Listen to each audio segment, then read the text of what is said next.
Kembali di berita utama saudara, kamu memiliki 5 informasi pilihan yang tentunya sangat menarik untuk Anda simak. Kita lihat yang pertama ada kecelakaan bus, 12 orang tewas.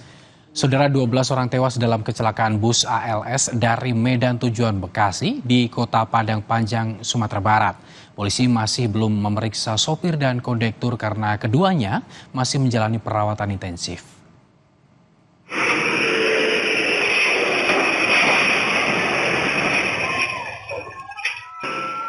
Bus ALS berpenumpang 35 orang mengalami kecelakaan di Kota Padang Panjang, Sumatera Barat. Bus yang melaju dari Medan menuju Bekasi tersebut diduga mengalami masalah pada rem. Semestinya bus masuk ke dalam terminal, namun karena rem yang tidak berfungsi, bus berakhir menabrak pagar ruko.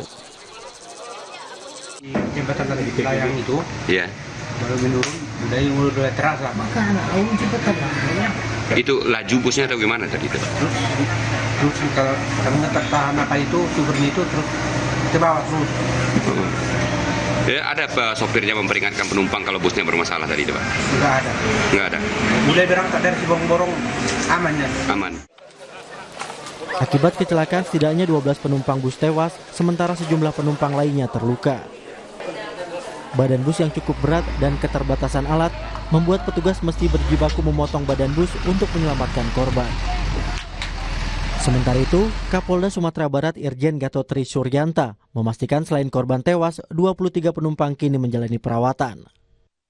Ditlantas Polda Sumatera Barat pun telah melakukan olah tempat kejadian perkara untuk menentukan penyebab terjadinya laka tunggal bus ALS. Polisi masih belum memeriksa sopir dan kondektur karena keduanya masih menjalani perawatan intensif. Masih proses dilaksanakan oleh tim TAA, namanya Traffic Accident Analysis. Jadi kita sedang dalam proses. Jadi untuk hasilnya kita nanti mohon sabar. Untuk sopir dan kerennya kondisinya alhamdulillah hanya luka-luka dan sehingga masih dirawat secara intensif di rumah sakit. Belum bisa. Selain olah TKP untuk memastikan penyebab kecelakaan, polisi juga akan melakukan pemeriksaan terhadap sejumlah saksi lainnya. Rio Johannes, Kompas TV Padang, Sumatera Barat. Berikutnya saudara, sopir taksi online bunuh teman. Seorang perempuan yang menjadi sopir taksi online ditemukan tewas dengan luka tusuk di dalam mobil miliknya. Korban tewas ditikam kekasihnya yang juga menjadi sopir taksi online. Posisi di Kertadalam, Sidakarya. Warga Jalan Kertadalam, Sidakarya, Denpasar, Bali dihebohkan dengan penemuan jasad perempuan di dalam mobil yang terparkir di depan rumah kosong. Korban ditemukan tewas dengan luka tusuk di leher.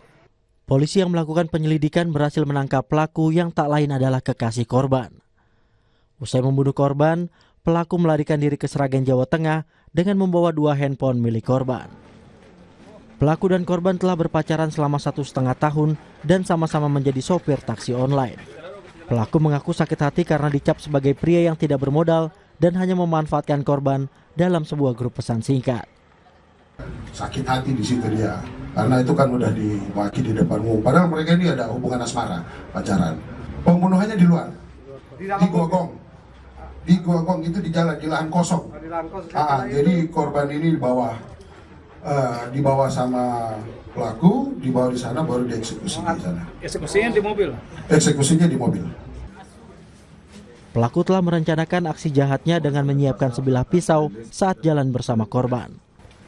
Atas aksinya, pelaku terancam dengan hukuman mati. Nandang Astika, Kompas TV, Denpasar, Bali.